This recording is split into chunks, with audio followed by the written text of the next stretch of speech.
اللہ تبارک و تعالی نے اس سورہ مبارکہ میں ہمیں وقت کی قسم کھا کے سمجھایا ہے، وقت کی قسم یاد کر کے سمجھایا ہے کہ انسان خسارے میں ہے، اور پھر 4 فارمولے ایسے دیے ہیں کہ جن کے ذریعے انسان خسارے سے باہر بھی آ سکتا ہے۔ امام شافعی فرماتے ہیں کہ اس صورت کے علاوہ اگر قرآن مجید کی کوئی اور صورت نہ بھی نازل کی جاتی تو اسی میں غور و فکر کر کے انسان کے لیے یہی صورت کافی تھی، سورہ والعصر۔ اتنی جامع صورت ہے کہ اس کے اندر انسان کی زندگی کا سارا فلسفہ بیان کر دیا گیا ہے۔ سبحان اللہ۔ ارشاد فرمایا گیا والعصر، زمانے کی قسم، وقت کی قسم۔ اور یہاں سے مجھے یاد آ گیا، ایک مرتبہ حضرت عمر فاروق اعظم رضی اللہ تعالیٰ عنہ حضور کی بارگاہ میں حاضر ہوتے ہیں اور آ کے عرض کرتے ہیں حضور آپ کا کتنا مقام ہے اللہ کی بارگاہ میں کہ سارے نبیوں ایک طرف، مگر اللہ نے قرآن میں آپ کی عمر کی قسم بھی کھائی ہے۔ سبحان اللہ، سبحان اللہ۔ آپ کا مقام اتنا ہے کہ لوگوں کو آپ کا مقام دکھانے کے لیے اللہ تبارک و تعالیٰ نے اس حق کی بھی قسم کھائی ہے جہاں پہ آپ کے قدم لگے ہیں۔ سبحان اللہ۔ لا اقسم بہذا البلد وانت حل بہذا البلد۔ جس چیز کی اہمیت کو اجاگر کرنا مقصود ہوتا ہے، اللہ تبارک و تعالیٰ اس چیز کی قسم کو یاد فرماتا ہے۔ اور یہاں پہ ایک اور نقطہ عرض کرتا چلا جاؤں، وہ یہ کہ لا اقسم بہذا البلد، اس شہر کی قسم۔ شہر کی قسم کس وجہ سے؟ ریزن کیا ہے؟ انت حل بہذا البلد، کیونکہ اے محبوب تم اس شہر میں موجود ہو، اس وجہ سے اس شہر کی نسبت تمہارے ساتھ ہو گئی ہے۔ اب یہاں پہ علماء فرماتے ہیں کہ یہ صرف ایسا نہیں ہے کہ صرف مکہ شہر کی قسم اٹھائی ہے، صرف مدینہ طیبہ کی قسم اٹھائی ہے، نہیں، بلکہ علماء نے لکھا ہے کہ رسول اللہ صلی اللہ علیہ وسلم نے جہاں جہاں قیام فرمایا ہے، جس جس جگہ پر میرے رسول اللہ صلی اللہ علیہ وسلم کے قدمین لگے ہیں، ہر اس جگہ کی قسم کو یاد فرمایا ہے۔ سبحان اللہ۔ وہ غار ہیرا ہو یا غار ثور ہو، وہ مدینہ طیبہ ہو یا مکہ معظمہ ہو، اور سن لیں جس جگہ نے میرے نبی کریم صلی اللہ علیہ وسلم کے قدمین کو زیادہ چوما ہے، آپ اپنے حجرہ مبارک سے نکلتے منبر کی طرف آتے، فجر کی نماز، ظہر، عصر، مغرب، عشاء، یعنی جس جگہ نے میرے رسول اللہ صلی اللہ علیہ وسلم کے قدموں کو زیادہ چوما ہے، اللہ نے دنیا میں جنت کی کیاری بنا دی ہے۔ سبحان اللہ۔ روضۃ من ریاض الجنہ، وہ جنت کی کیاری دنیا میں بنا دی ہے۔ بے شک۔ اور پھر یہاں سے ایک اور بھی بات پتہ چلی، وہ یہ کہ جس ماں کے پیٹ میں حضور 9 ماہ رہے ہیں، اس پیٹ کی بھی قسم اللہ نے یاد فرمائی۔ سبحان اللہ۔ اور یہ ممکن ہی نہیں ہے کہ اللہ کسی ناپاک چیز کی قسم کو یاد فرمائے۔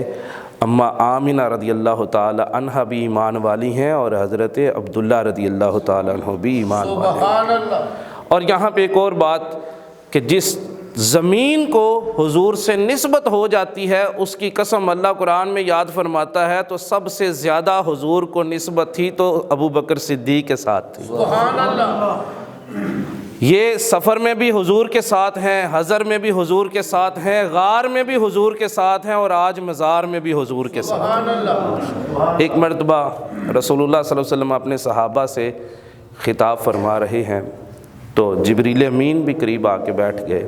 اتنی دیر میں حضرت سیدنا صدیق اکبر، خلیفہ بلا فصل، اسلام کے پہلے خلیفہ، آپ گزرتے ہیں وہاں سے، تو جبریل امین عرض کرنے لگے حضور یہ ابو قحافہ کا بیٹا ہے۔ نبی کریم صلی اللہ علیہ وسلم نے ارشاد فرمایا کیا جبریل تم جانتے ہو ان کو؟ حضرت جبریل امین عرض کرنے لگے حضور ان کا چرچا اتنا دنیا میں نہیں ہے جتنا عرش پہ ہے، وہاں پہ ان کا نام حلیم رکھا گیا ہے۔ سیدنا صدیق اکبر رضی اللہ تعالیٰ عنہ، یہ آپ کی شان اور عظمت ہے۔ آج یہ جو کاروبار پیشہ کے لوگ ہوتے ہیں نا، بزنس مین، یہ کسٹمر کی جو سوچ ہوتی ہے اس کے مطابق اس سے گفتگو کرتے ہیں۔ جو کسٹمر جس مسلک سے تعلق رکھنے والا ہوتا ہے اس کے ساتھ اسی مسلک کی بات کرتے ہیں۔ یہ کسٹمر سروس ہے، اسی کو تو کہتے ہیں دکانداری، اسی کو تو کہتے ہیں بزنس، کہ انسان کے جذبات کے ساتھ کھیلنا اور اپنی پروڈکٹ کو سیل کر لینا۔ اچھا سیل مین وہی ہوتا ہے جو اپنے گاہک کو مطمئن کر لیتا ہے۔ حضرت ابو بکر صدیق رضی اللہ تعالیٰ عنہ کپڑے کا کاروبار کیا کرتے تھے۔ آپ کے پاس کوئی شخص بھی آتا کپڑا خریدنے کے لیے، آپ یہ نہ دیکھتے کہ میں اپنا بزنس دیکھوں، میں ان لوگوں کے جذبات کو دیکھوں، ان کا مذہب دیکھوں، میں ان کے مذہب کے مطابق بات کروں، بازو سے پکڑ کے کہتے کلمہ پڑھ لو پھر کپڑا بھی خرید لینا۔ آج ہم مصلحت کا شکار ہو جاتے ہیں، آج مصلحت آ جاتی ہے، یار فلاں شخص کیا کہے گا، چل یہاں بات ذرا ہولی کر لیتے ہیں، یہاں ذرا فلاں بات کر لیتے ہیں، یہاں ذرا گول مول بات کر لیتے ہیں۔ تو صحابہ نے ہمیں ساتھ ساتھ یہ بھی درس دیا کہ زندگی میں کبھی بھی گول مول ہونے کی ضرورت نہیں، اپنا موقف سب کے سامنے رکھا کرو۔ سبحان اللہ۔ بازو سے پکڑ کے ارشاد فرمایا کرتے چلو کپڑا تو خرید ہی لینا، پہلے کلمہ پڑھ کے مسلمان بھی ہو جاؤ۔ اور یہی تبلیغ تھی کہ عشرہ مبشرہ صحابہ کرام میں سے 6 صحابہ ایسے ہیں جو حضرت سیدنا صدیق اکبر کی تبلیغ کے ذریعے اسلام میں آئے تھے۔ اللہ تبارک و تعالیٰ نے ہر اس چیز کی قسم یاد فرمائی جس کی نسبت حضور کے ساتھ ہے۔ سبحان اللہ۔ اب یہاں پہ وقت کی قسم یاد فرما کے ہمیں بتا دیا کہ وقت بڑی اہم چیز ہے۔ وقت دیکھیں، اگر میں چاہوں کہ میں نے سفر پہ جانا ہے تو میں ساری نمازیں صبح ہی فجر کی نماز کے ساتھ پڑھ لوں تاکہ میں سفر میں جو ہے وہ آسانی کے ساتھ ٹریول کر سکوں، تو یہ ممکن نہیں ہے۔ کیوں؟ کہ مجھے تمام نمازیں ان کے وقت میں ادا کرنی ہوں گی۔ بے شک۔ صحابہ کرام اتنی شان اور عظمت والے کیسے ہو گئے؟ نبی کریم صلی اللہ علیہ وسلم نے ارشاد فرمایا کہ اگر عام لوگ احد پہاڑ جتنا سونا بھی اللہ تبارک و تعالیٰ کی بارگاہ میں خیرات کر دیتے ہیں، احد پہاڑ جتنا سونا 15 کلومیٹر سفر کیا جائے تو احد پہاڑ جو ہے نا اس کا دائرہ پورا ہوتا ہے، تو اتنا سونا اگر عام آدمی اللہ کے راستے میں خرچ کرتا ہے تو اس کو اتنا ثواب نہیں ملے گا جتنا صحابہ کرام ایک مٹھی بھر جو اللہ کے راستے میں خرچ کرتے۔ سبحان اللہ۔ بے شک۔ تو صحابہ کی اتنی شان اور عظمت کیسے ہوئی؟ صحابہ کرام کی اتنی شان اور عظمت اس وجہ سے ہوئی کہ وہ صحابیت کا رتبہ پا گئے ہیں۔ بے شک۔ صحابی کی ڈیفینیشن کیا ہے؟ صحابی کی تعریف کیا ہے؟ کچھ لوگ صحابی کی تعریف یہ کرتے ہیں کہ جس نے حضور کی زیارت کی وہ صحابی ہے۔ یہاں پہ اعتراض یہ وارد ہوتا ہے کہ وہ صحابہ بھی تو تھے جن کی آنکھیں نہیں تھی، سبحان اللہ۔ پھر وہ کیسے صحابہ ہوئے؟ تو علماء نے اس کی جامع جو تعریف کی ہے وہ یہ ہے کہ جس شخص نے ایمان کی حالت میں حضور کے قرب میں وقت گزارا ہے اور اس کا خاتمہ بھی ایمان پر ہوا ہے وہی صحابی کہلاتے ہیں۔ سبحان اللہ۔ وقت کیا کیا؟ وقت گزارا حضور کے قرب میں، تو پھر کیا ہوا؟ مقام ایسا بڑھ گیا کہ اللہ تبارک و تعالیٰ کے ہاں بھی ان کا مقام اور مرتبہ ہے۔ قرآن میں ان کے ناز اٹھائے جا رہے ہیں، سبحان اللہ۔ ان کے ساتھ رضامندی کی آیتیں نازل ہو رہی ہیں کہ میں ان سے راضی ہو گیا ہوں، یہ صحابہ مجھ سے راضی ہو گئے۔ سبحان اللہ۔ کیا تھا؟ وقت۔ انہوں نے وقت دیا حضور کی بارگاہ میں۔ میں چاہوں کہ میں عمرہ کرنے گیا ہوں تو وہیں پہ ہی ساتھ چلو حج بھی کر لیتا ہوں، تو نہیں، ممکن نہیں ہے۔ مجھے ویٹ کرنا ہوگا، کب؟ مجھے ذوالحجہ کا انتظار کرنا ہوگا، پھر ذوالحجہ کے 7 دن گزریں گے، پھر 8واں دن آئے گا، پھر مناسک شروع ہوں گے۔ وقت پہ عبادت جو ہے وہ کی جائے گی۔ پتہ یہ چلا کہ وقت کی بڑی اہمیت ہے۔ بے شک۔ اللہ تبارک و تعالیٰ نے وقت کی قسم کھا کے ہمیں یہ ارشاد فرمایا کہ انسان خسارے میں ہے، تم سب خسارے میں ہو، نقصان میں ہو، تمہارا وقت گزرتا چلا جا رہا ہے۔ اس چیز کو ایک اور مثال سے میں سمجھاتا ہوں۔ ایک طالب علم پیپر دینے کے لیے ایگزامینیشن ہال میں بیٹھا ہوا ہے اور اس کے پاس لکھنے کے لیے مواد نہیں ہے،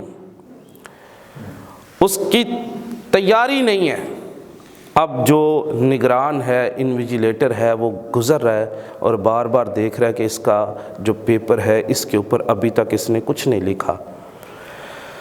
ایک وقت آئے کہ وہ نگران اس کے پاس کھڑا ہو جائے، اس کا پیپر پکڑ کے کہے بیٹا وہ دیکھو وہ گھڑی، وقت گزرتا چلا جا رہا ہے، آدھے سے زیادہ وقت گزر گیا بیٹا تو نے کچھ نہیں لکھا، اگر وقت گزر گیا تو کچھ نہ لکھ پایا تو کل کو فیل ہو جائے گا۔ زمانے کی قسم، وقت کی قسم، والعصر ان الانسان لفی خسر، انسان خسارے میں ہے۔ پھر کیا ارشاد فرمایا سن لو، پھر وہ خود ہی جو ہے وہ اس کا تدارک، اس کا حل بھی عطا فرما دیتا ہے۔ خالق کائنات نے ارشاد فرمایا 4 کام کر لو، 4 فارمولے ہیں اگر بچنا ہے، اگر خسارے سے نکلنا ہے۔ الا الذین آمنوا، وہ لوگ جو ایمان والے ہیں وہ خسارے میں نہیں ہیں۔ بے شک سبحان اللہ۔ وعاملوا الصالحات، نیک اعمال کرتے ہیں وہ بھی خسارے میں نہیں ہیں۔ وتواصوا بالحق، جو حق کی تلقین کرتے ہیں وہ بھی خسارے میں نہیں ہیں۔ بے شک وتواصوا بالصبر، اور صبر کی تلقین کرنے والے بھی خسارے میں نہیں۔ یہ ایمان کیا چیز ہے؟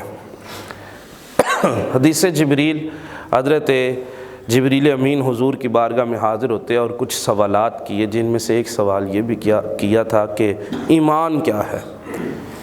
نبی کریم صلی اللہ علیہ وسلم نے ارشاد فرمایا اللہ تبارک و تعالیٰ کو وحدہ لا شریک ماننا یعنی توحید، اور انبیاء کو ماننا، رسالت، اللہ کے فرشتوں کو ماننا، کتابوں پر ایمان لانا اور آخرت پر ایمان لانا، اس چیز کا نام ایمان ہے۔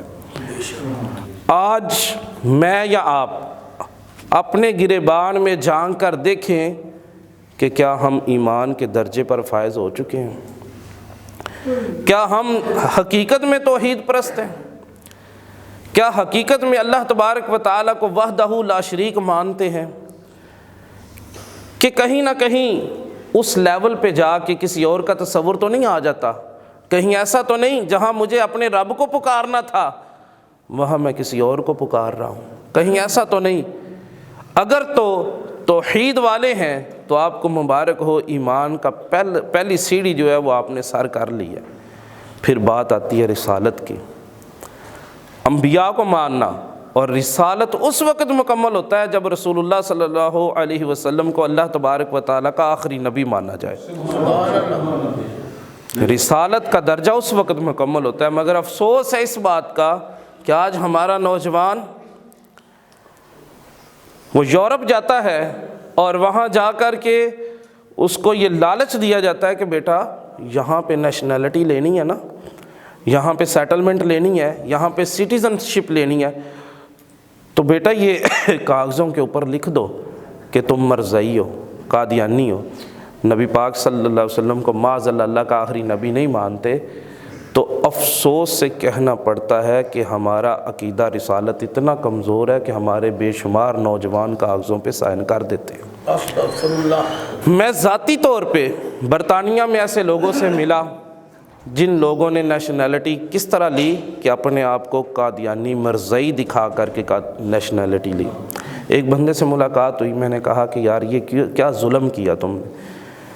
کہنے لگا میں تو بس اتنا مطلب میرے حالات اتنے خراب ہو چکے تھے کہ میں اگر یہ کام نہ کرتا، یوں اپنے آپ کو لکھ کے نہ دیتا تو مجھے ڈپورٹ کر دیا جاتا۔ تو میں نے کہا یار ایمان کا ہی سودا کرنا تھا، تجھے سب سے ہلکی چیز ایمان ہی ملا۔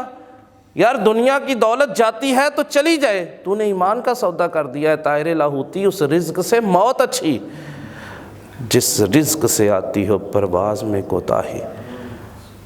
ہم بھوکے اور پیاسے تو رہ سکتے ہیں، ہم نیشنلٹی کو تو جو ہے وہ کسی کوڑا دان میں پھینک سکتے ہیں، مگر اپنے ایمان کا سودا نہیں کر سکتے۔ بے شک۔ کیا ہم نے اپنے بچوں کو اس طرح کا قائل کر لیا؟ کیا ہم خود اس طرح کے قائل ہو گئے کہ اگر ہمیں اس بات پہ کوئی لالچ دیتا ہے مال کا، دولت کا، منصب کا اور طرح طرح کی چیزوں کا، تو کیا ہم اتنے کامل ہو چکے کہ ہم یہاں پہ کمپرومائز نہیں کریں گے؟ اگر تو ہو گئے ہیں تو پھر آپ کو مبارک ہو، ایمان کا دوسرا درجہ بھی آپ نے سر کر لیا ہے۔ سبحان اللہ۔ آج فتنوں کا دور ہے، اس دور میں ایسے ایسے لوگ جو قرآن کی اپنی ذاتی رائے سے تعویل کرتے ہیں، ایسے لوگ آ چکے ہیں جو فرشتوں کا بھی انکار کرتے ہیں استغفر اللہ۔ اور کہتے ہیں فرشتے تو ہے ہی نہیں، نیکی اور بدی کی طاقت کو فرشتہ کہا جاتا ہے۔ کیا ہم نے اس چیز کو دیکھ لیا؟ کیا ہم نے یہ چیز، یہ پیغام اپنے بچوں تک پہنچا دیا کیا میرا عقیدہ مضبوط ہو گیا؟ کیا مجھے معلوم ہے صحابہ کے بارے میں ہمارا کیا عقیدہ ہونا چاہیے؟ اگر تو معلوم ہے تو پھر تیسرا درجہ بھی سر ہو گیا۔ سبحان اللہ۔ پھر آ گئی بات قرآن مجید پہ، آسمانی کتابوں پہ۔ آج ہمارے نوجوان کو یہ نہیں معلوم کہ کتابوں پر ایمان سے کیا مراد ہے۔ ہم تورات، انجیل، زبور کو مانتے ہیں۔ اگر کوئی پوچھے تو ہاں جی ایمان لاتے ہیں، تو یہ اعتراض ہو سکتا ہے کہ آپ پھر آج کے زمانے میں پھر انجیل کے مطابق کیوں نہیں چلتے؟ اگر وہ بھی اللہ کی آخری کتاب، اللہ کی کتاب ہے اور اللہ کی طرف سے نازل کرتا ہے، تو پھر انجیل کے مطابق زندگی گزار لو۔ نہیں، اللہ تبارک و تعالیٰ نے قرآن کی حفاظت کا ذمہ خود لے رکھا ہے، اور یہ جو کتابیں تھیں یہ ان کے زمانے میں ان پر ایمان لانا ضروری تھا، ان کے زمانے میں ان پر عمل کرنا ضروری تھا۔ آج کے دور میں ہم اگر مانتے ہیں تو قرآن کو سچا اللہ کا کلام مانتے ہیں، اور قیامت تک اگر کسی کے احکامات چلیں گے تو قرآن مجید کے چلیں گے۔ اگر تو یہ عقیدہ بن گیا تو آپ چوتھی سیڑھی بھی پار کر گئے ہیں، آپ کا ایمان 4 درجے جو ہے وہ مکمل ہو چکا۔ اب آئی بات 5ویں درجے پہ، عقیدہ آخرت۔ سارے لوگ کہتے ہیں میں عقیدہ آخرت کو ماننے والا ہوں، مگر ان کا عمل یہ دکھاتا ہے کہ وہ آخرت کو ذرا برابر بھی مانتے نہیں ہیں۔ میں یہاں بیٹھ کے کہہ دوں کہ میں لاہور بیٹھا ہوا ہوں، تو کیا میرے کہنے سے ہو جائے گا ایسا؟ نہیں، مجھے عملاً دکھانا ہوگا، عملی طور پر اٹھ کر لاہور جانا ہوگا۔ اسی طرح بڑے سارے لوگ کہتے ہیں ہم اللہ آخرت کو مانتے ہیں، مگر ان کے اعمال سے یہ نظر آتا ہے کہ وہ آخرت کو یکسر بھولے ہوئے ہیں۔ اگر آج ہمارا عقیدہ آخرت مضبوط ہوتا تو کبھی بھی یتیموں کے پلاٹوں پہ قبضے نہ ہوتے۔ بے شک۔ اگر آج ہمارا عقیدہ آخرت مضبوط ہوتا تو کبھی بھی گھر گھر میں جگہ جگہ پہ بدکاریاں نہ ہوتی۔ آج اگر ہمارا عقیدہ مضبوط ہوتا تو یہ جو لوگ ظلم کرتے ہوئے دندناتے پھر رہے ہیں یہ کبھی بھی ظلم نہیں کرتے۔ کیوں کہ جب بھی کوئی ظلم کرتا ہے ہم اس کو یہی نہیں کہتے بھائی تمہیں اپنی آخرت بھول گئی، تم کل رب کو کیا منہ دکھاؤ گے؟ رسول اللہ صلی اللہ علیہ وسلم نے جو سوالات بتا رکھے ہیں کہ ان سوالوں کا جواب دیے بغیر کوئی شخص بھی اپنا قدم نہیں ہلا پائے گا، کیا وہ سوالوں کے جواب نہیں دینے؟ تو وہ کہتا ہے کہ میں بس مانتا ہوں۔ تو افسوس کی بات یہ ہے کہ ہمارے ہاں اکثر لوگ ایسے ہیں جن کا عقیدہ آخرتی کوئی نہیں ہے۔ بے شک۔ وہ کہتے ہیں جہان میٹھا تے اگلا کنے ڈٹھا، وہ یہ کہتے نظر آتے ہیں کہ بس ٹھیک ہے جو ہے ادھر ہی ہے۔ تو عقیدہ آخرتی مضبوط نہیں ہے تو پھر ہمارا یہ ایمان کیسے مکمل ہوگا؟ ایمان اگر مکمل نہیں ہوگا تو ہم پہلی سیڑھی کامیابی جو اللہ تبارک و تعالیٰ نے فرمایا والعصر، زمانے کی قسم، ان الانسان لفی خسر، انسان خسارے میں ہے، الا الذین آمنوا، مگر وہ لوگ جو ایمان والے ہیں وہ خسارے میں نہیں ہیں۔ تو اگر ہمارا ایمان ہی نہیں ہے تو پھر خسارہ ہی خسارہ ہے، بے شک۔ پھر تو ہر طرف خسارہ ہی خسارہ ہے۔ وَعَامِلُوا الصَّالِحَاتِ، صالحات، نیک اعمال۔ نیک اعمال کے 2 بنیادی اجزاء ہیں، ایک حقوق اللہ اور دوسرا حقوق العباد۔ کیا ہم حقوق اللہ کو ادا کر رہے ہیں؟ نماز، روزہ، حج، زکوٰۃ کے سلسلے میں کیا ہماری جو ہے وہ ایسی نیت، ایسے معاملات ہیں کہ اگر ہمیں کہا جائے، مجھے بڑا اچھی طرح یاد ہے ایک بڑا مالدار شخص میرے پاس آیا اور کہنے لگا جناب یہ مال ہے ہمارے پاس، تو بتائیں کیا قربانی واجب ہے ہمارے پاس؟ اور میں نے کہا جی بالکل واجب ہے، بلکہ ایک نہیں، آپ پہ بھی قربانی الگ ہے، آپ کی گھر والی پہ قربانی الگ ہے۔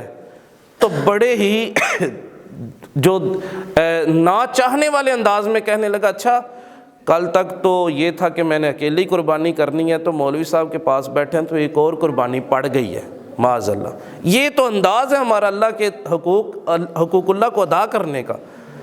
اور دوسری بات حقوق العباد، اللہ اکبر، حقوق العباد کے معاملے میں جتنی غفلت کا شکار آج ہم لوگ ہو چکے ہیں، شاید اس سے پہلے لوگ غفلت کا شکار ہوا کرتے تھے۔ لوگ پہلے زمانے کے لوگ ہمسایوں سے پوچھا کرتے تھے آج آپ کے گھر سے دھواں نہیں اٹھا، آپ کے گھر خیریت تو ہے، چولہا نہیں جلا آج گھر کھانے کے لیے کچھ نہیں ہے، کیا معاملہ ہے؟ آج جو ہے وہ آپ کے گھر سے دھواں نہیں اٹھتا دیکھا ہم نے۔ مگر افسوس آج وہ وقت آ گیا ہے کہ ہمسایہ فاقے پہ فاقے سے گزار رہا ہوتا ہے، اس کے گھر بچوں کے پہننے کے لیے کپڑے بھی نہیں ہوتے، اور ہمارا عالم یہ ہوتا ہے کہ ہم اپنے بچوں کے لیے اور اپنے پیٹ پالنے کے لیے بڑے بڑے برانڈ سے خرید و فروخت کرتے نظر آتے ہیں۔ میرے نبی پاک صلی اللہ علیہ وسلم نے کیا فرمایا؟ میرے حضور فرماتے ہیں کہ جس کا ہمسایہ بھوکا سویا اور یہ پیٹ بھر کے سویا، سن لو اس نے محمد کا کلمہ ہی نہیں پڑھا ہے۔ لا حول ولا قوت۔ اللہ تبارک و تعالی ہمیں یہ حقوق العباد کو سمجھنے کی توفیق عطا فرمائے۔ پھر کیا؟ وَتَوَاصَوْا بِالْحَقِّ، جو حق کی تلقین کرتے ہیں، تبلیغ کے راستے کو اختیار کرتے ہیں، امر بالمعروف و نہی عن المنکر کے راستے کو اختیار کرتے ہیں۔ آج جس مجلس میں میں اور آپ بیٹھے ہوئے ہیں، یہ اسی کی ایک کڑی ہے۔ ہمارے قاری صاحب نے، انہوں نے ارینج کیا، قبلہ مفتی صاحب میترا والی سے تشریف لائے، میں بھی حاضر ہوا، اگرچہ طبیعت ناساز تھی، یہ میں نے کوئی احسان نہیں کیا، یہ تو میں نے اپنی آخرت کو بہتر کرنے کے لیے حاضر ہوا ہوں۔ مگر یہ چیز آج ختم ہوتی چلی جا رہی ہے۔ پہلے زمانوں میں بزرگ گھر آیا کرتے تھے، سارے افراد جو ہیں وہ ڈر جاتے تھے بزرگوں نے، ابھی جو ہے وہ فوراً سے یہ کام کہنے ہیں۔ کیوں؟ کہ وہ امر بالمعروف کیا کرتے تھے، نہی عن المنکر کیا کرتے تھے، برائی سے منع کرتے تھے، اچھائی کا حکم دیتے تھے۔ آج ہم نے یہ کام چھوڑ دیا۔ میرے نبی پاک صلی اللہ علیہ وسلم، مسلم شریف کی حدیث پاک، میرے حضور فرماتے اگر تم ایک برائی کو دیکھو، ایک برائی کو دیکھو، اس کو اپنے ہاتھ سے تبدیل کر دو، اپنے ہاتھ سے تبدیل کرو، اور اگر ہاتھ سے نہیں تبدیل کر سکتے فَإِن لَمْ يَسْتَطِعْ، اگر تمہیں اس چیز کی استطاعت نہیں ہے تو زبان سے برا کہو، اور اگر تمہیں اس کی بھی استطاعت نہیں ہے تو دل میں برا جانو، اور یہ ایمان کا سب سے آخری درجہ ہے۔ مگر افسوس ہے آج بے شمار برائیاں ایسی ہیں جن کو لوگ برائیاں سمجھتے ہی نہیں۔ اگر یہ حالات رہے تو پھر ایمان کا جنازہ نکل جائے گا۔ اگر یہی حالات رہے تو پھر رسول اللہ صلی اللہ علیہ وسلم کی بتائی ہوئی وہ احادیث کہ حضور نے فرمایا قرب قیامت میں ایک وقت ایسا آئے گا، لوگ رات کو ایمان والے ہوں گے، صبح کافر ہو کے اٹھیں گے، صبح کافر ہوں گے، رات کو ایمان والے ہو جائیں گے۔ یعنی اس حد تک جو ہے وہ فتنوں کا دور آنے والا ہے، اور وہ دور آ چکا ہے۔ اگر ہم نے آج ابھی یہ فیصلہ نہ کیا اور اپنے آپ کو امر بالمعروف و نہی عن المنکر کے لیے تیار نہ کیا تو پھر ظالم حکمران بھی مسلط کر دیے جائیں گے، نیک لوگوں کی دعائیں بھی قبول نہیں ہوں گی۔ وَتَوَاصَوْا بِالصَّبْرِ، صبر۔ پھر کیا فرمایا کہ پھر صبر کا دامن نہ چھوڑو، صبر کی تلقین کرتے رہو۔ صبر جو ہے اس کی بے شمار ڈیفینیشنز ہیں، بے شمار اس کی تعریفیں ہیں۔ نیکی کے کام پر ڈٹے رہنا یہ بھی ایک صبر ہے، یہ بھی ایک صبر ہے۔ آج تھوڑے سے حالات، جیسا کہ میں نے پہلے بھی عرض کیا، مصلحت کا شکار ہو جاتے ہیں لوگ، یہ کہتے نظر آتے ہیں جیسا دیس ویسا بیس، جہاں گئے وہیں کے ویسے کے ہو جاؤ۔ نہیں، ایسا نہیں ہے، بلکہ اپنے نیکی کے کام پر ڈٹے رہنا اصل ہم سے یہ ریکوائرمنٹ ہے۔ اللہ تبارک و تعالیٰ نے قرآن مجید میں ارشاد فرمایا ان الذین قالوا ربنا اللہ ثم استقاموا، وہ لوگ جنہوں نے کہا اللہ ہمارا رب ہے، پھر استقامت کے ساتھ ڈٹ گئے ہیں، پھر دولت کو رب نہیں بنا لیا، پھر منصب کو رب نہیں بنا لیا، پھر کوٹھی کار بنگلے کو رب نہیں بنا لیا، صرف اسی کی پوجا پاٹ میں لگے ہوئے ہیں۔ ان الذین قالوا ربنا اللہ ثم استقاموا تتنزل علیہم الملائکہ، سبحان اللہ، ان پر فرشتے نازل ہوتے ہیں۔ ہم ان کی دنیا میں بھی مدد کرتے ہیں اور آخرت میں بھی ہم ان کی مدد کرتے ہیں۔ والعصر، زمانے کی قسم، ان الانسان لفی خسر، انسان خسارے میں ہے۔ اگر آپ دوبارہ وہ مثال اپنے سامنے لائیں کہ ایک طالب علم پیپر دینے کے لیے بیٹھا ہے اور اس کے پاس لکھنے کے لیے کچھ نہیں ہے، تیاری نہیں کی اس نے، خالی پیپر ہے، اور وہ جو نگران ہے وہ پیپر پکڑ کے اس کا دھیان گھڑی کی طرف کرواتا ہے اور کہتا ہے بیٹا وہ دیکھ وقت گزر چلا ہے، صرف 15 منٹ رہ گئے ہیں، تیرے پاس کچھ بھی نہیں ہے، تو پاس نہیں ہوگا۔ والعصر، زمانے کی قسم، وقت کی قسم، ان الانسان لفی خسر، انسان خسارے میں ہے، اور وہ خسارے میں نہیں ہے الا الذین آمنوا، جو ایمان لے آئے ہیں اور جنہوں نے نیک اعمال کیے ہیں اور جو حق کی تلقین کرتے رہے ہیں، جو صبر کی تلقین کرتے رہے ہیں، ایسے لوگ جو ہیں وہ خسارے میں نہیں ہیں، آخرت میں انہی کے لیے مقامات ہیں۔ اللہ تبارک و تعالی ہمیں عمل کی توفیق عطا فرمائے۔ اللہ تبارک و تعالی ہمیں خسارے سے محفوظ فرمائے، ہمیں نیکی کی توفیق عطا فرمائے۔ اور یہ جو مجالس ہوتی ہے نا، حقیقت بات ہے، اس طرح کی مجالس جو ہیں یہ انسان کو موٹیویٹ کر دیتی ہیں۔ اس طرح کی مجالس میں بیٹھنے سے فکر آخرت ملتا ہے، اس طرح کی مجالس میں بیٹھنے سے انسان کو عمل کا جذبہ ملتا ہے، انسان کو پتہ چلتا ہے کہ میرے رب نے میرے لیے پیغام کیا دیا ہے۔ ایک اور مجھے یاد آ گیا، قرآن پاک کے ایک مقام میں اللہ نے ارشاد فرمایا انتم الاعلون ان کنتم مومنین، تم ہی غالب رہو گے اگر تم ایمان والے ہو۔ سبحان اللہ۔ یہ غلبہ اللہ تبارک و تعالیٰ نے ہمارے لیے رکھا ہے۔ آج مسلمان مغلوب ہیں کیونکہ ایمان کا وہ لیول ہی نہیں رہا، ایمان کا وہ درجہ نہیں رہا۔ ایک مقام پہ اللہ تبارک و تعالیٰ نے وعدہ فرمایا مسلمانوں سے کہ میں وعدہ کرتا ہوں تمہارے ساتھ کہ میں تمہیں ضرور ایسی خلافت دوں گا جیسی تم سے پہلے لوگوں کو خلافت دی تھی، ایمان کو تو کامل کر لو۔ تم ہیلی کاپٹر نہیں بناتے تو نہ بناؤ، تم آئٹم بم نہیں بناتے تو نہ بناؤ، جدید ٹیکنالوجی نہیں کرتے تو نہ کرو، کم از کم ایمان کو ہی مکمل کر لو، ایمان مکمل کر لو، میں تمہیں خلافت دے دوں گا، میں تمہیں غالب کر دوں گا۔ آج مغلوبیت کا سارے رونا روتے ہیں، اسلام لوگ مغلوب ہو گئے، مسلمان مغلوب ہو گئے۔ آج اگر آج کا مسلمان اپنے ایمان کو مکمل کر لے، اللہ اس کو غلبہ عطا فرما دے گا۔